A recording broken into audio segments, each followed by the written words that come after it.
தமிழக வெற்றி கழகத்தின் மாநில மாநாடு 2வது மாநாடு மதுரையில் நடந்துச்சுங்க.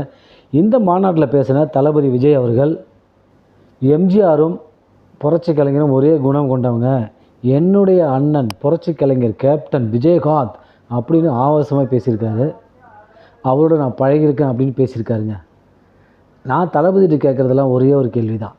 புரட்சி கலைஞர் கேப்டன் அவர்கள் ஹாஸ்பிட்டலுக்கும் வீட்டுக்கும் படுத்த படுக்கையாக 3 வருஷமாக இருந்தாருங்க. ஒரே ஒரு தடவை நீங்கள் அவர் போய் பார்த்தீங்களா? அப்படி நீங்கள் பார்த்துருந்தா உண்மையாலுமே நீங்கள் அவர் மேலே வச்சுருக்க பாசம் உண்மை, அவரை நீங்கள் அண்ணனாக நேசிக்கிறது உண்மை.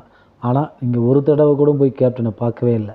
ஆனால் இன்றைக்கி மதுரை மாநாட்டில் பேசுகிறீங்க என் அண்ணன் கேப்டன். இது உண்மையாலுமே பாசமா இல்லை அரசியலுக்காக போடுகின்ற வேஷமா?